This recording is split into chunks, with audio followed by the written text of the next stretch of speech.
Ok les gars, je fais entre 3 et 8 000 € par mois en trading de payout et de fonds propres avec cette stratégie. Restez bien jusqu'à la fin de la vidéo. Je fais pas d'affiliation, il n'y a pas de bullshit dans cette vidéo. Je vais vous parler du RSI.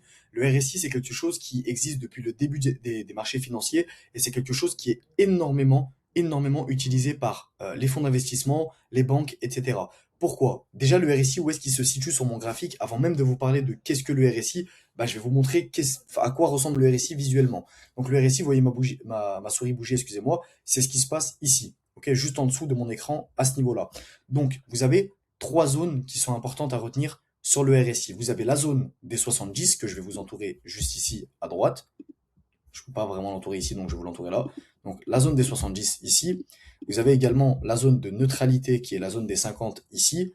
Et vous avez également la zone des 30 qui est la zone de sous-évaluation ici. Ok, donc jusque-là, normalement, vous me suivez, c'est pas très compliqué à comprendre.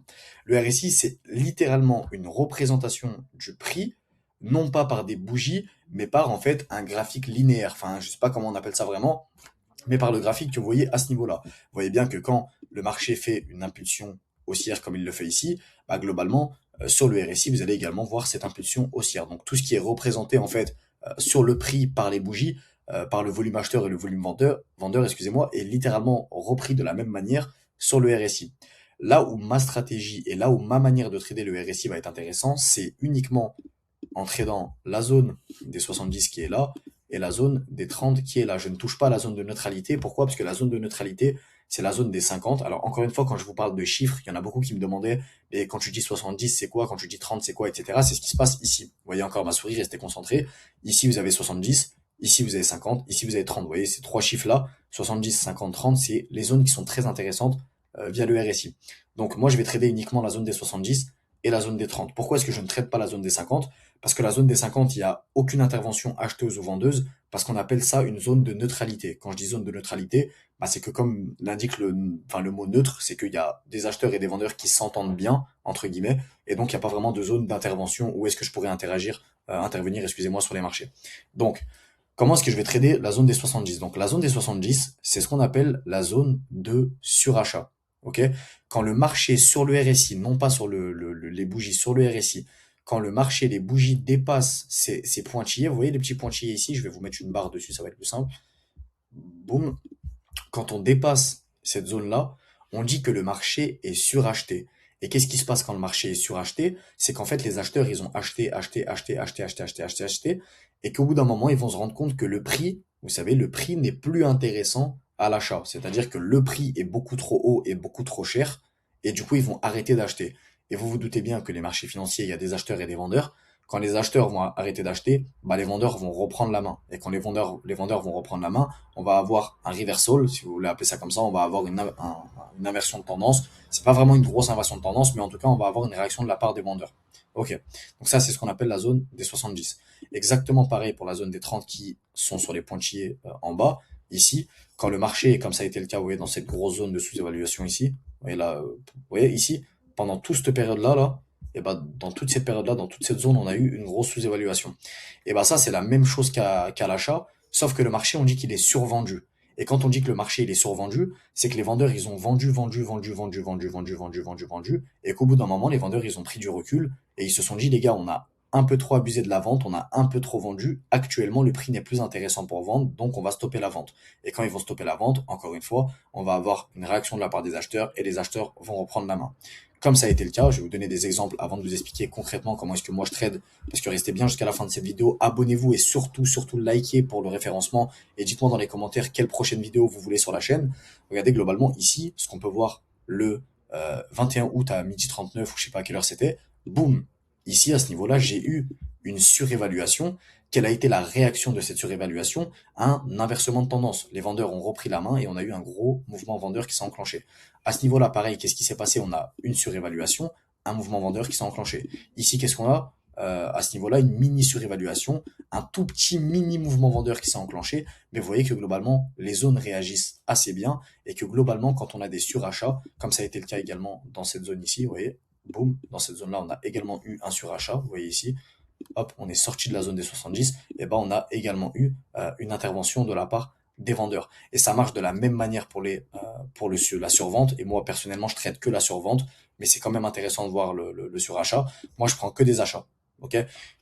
Moi, je prends que des achats, c'est-à-dire que je fais que d'acheter le marché, je ne vends jamais le marché. Et c'est dans ces zones-là que je vais intervenir. Du coup, par exemple, celle-ci. Ouais, je vous donne un exemple tout bête. Alors, bien évidemment, il y a d'autres choses à prendre en compte sur la strat que je vais vous expliquer à la fin de la vidéo. Mais ouais, ici, par exemple, il y avait, hop, un marché qui était dit suracheté. Vous voyez, à ce niveau-là, boum. Et on a eu une réaction de la part des acheteurs. Et c'est dans ces micro-mouvements que je vais rentrer à l'achat pour aller cibler un risk-reward de 2. Ok, moi, je fais que du 1 pour 2. Et c'est de l'intra-scalp parce que je regarde que en 1 minute. Ok, donc je vais regarder que la sous-évaluation en 1 minute. Je vais pas la regarder en 5 minutes. Je vais pas la regarder en 10 minutes. Je vais uniquement la regarder en 1 minute. Autre exemple, vous voyez ici.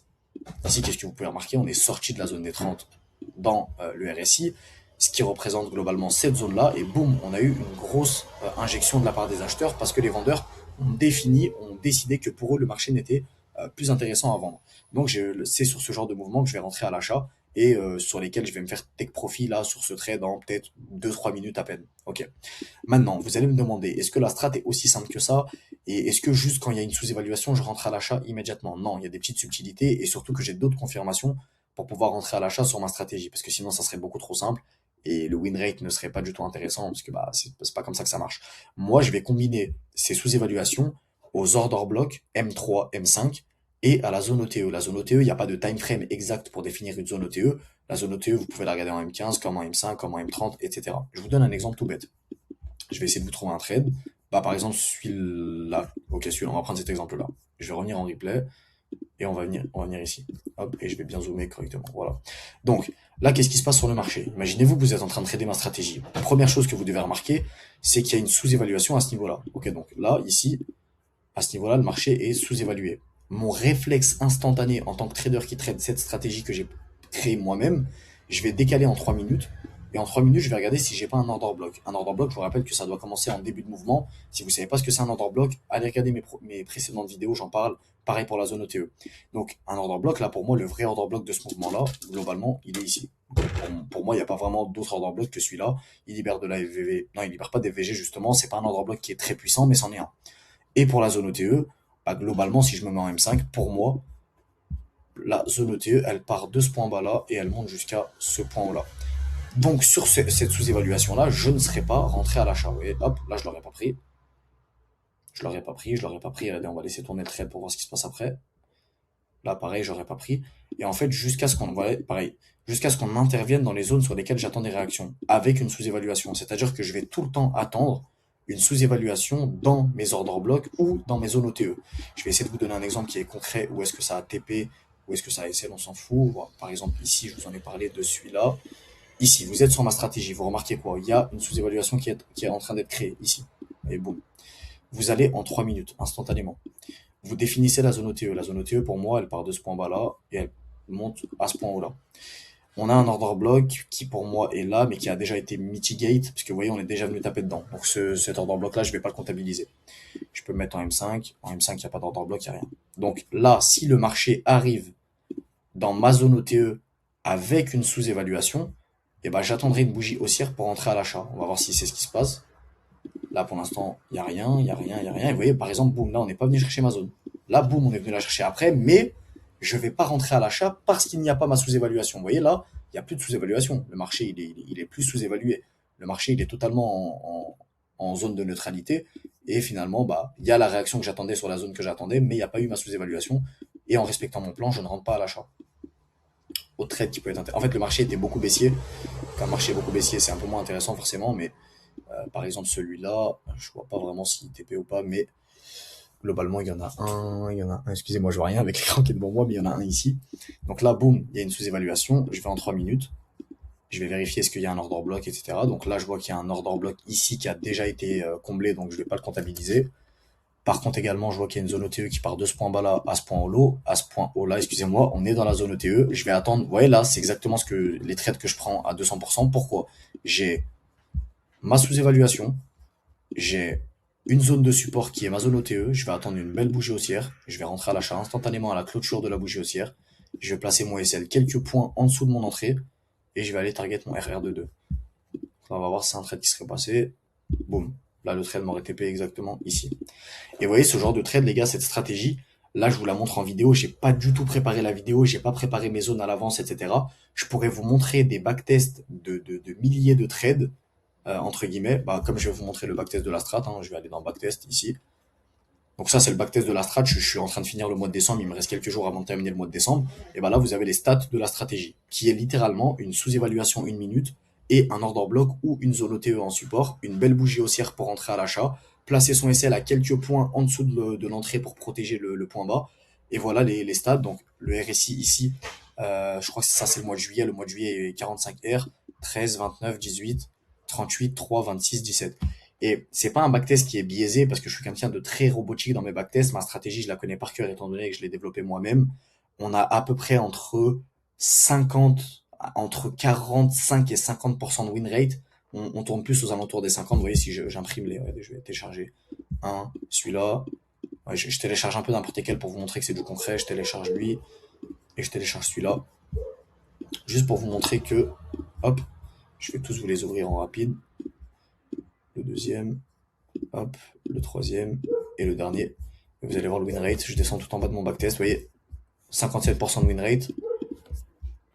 Ici, il y a eu 52% de win rate. Ici, il y a eu 58% de win rate. Et ici, il y a eu 50% de win rate. Et bien évidemment, quand on a une stratégie où on prend du 1 pour 2, il faut 33,3% pour être rentable de win rate. Et du coup, là, on a une stratégie qui est rentable sur le long terme. Elle a été backtestée 2 ans. Et en fait, là, mon objectif, c'est avant 2027. C'est-à-dire que je me laisse septembre, octobre, novembre, décembre. Je backteste un mois par jour pour avoir, en fait, si vous voulez, entre 5 et 10 ans de backtest sur la stratégie. Parce que si j'ai entre 5 et 10 ans de backtest sur la stratégie, j'ai quasiment une certitude à 300 000% que la strat sera rentable sur le long terme et dans différents, en fait, dans différents marchés. Vous voyez, changement de président, macroéconomie différente, choses qui se sont passées dans le monde, Covid, etc. Merci d'avoir suivi cette vidéo. Je sais qu'elle est courte, mais c'est des vidéos qui sont très efficaces. Si vous voulez aller beaucoup plus loin, si vous voulez avoir plus de stats sur cette stratégie, plus de backtest, avoir accès à un live par semaine où je live avec vous et où on backtest la stratégie, rejoignez le Discord gratuitement. Ok, le Discord est gratuit.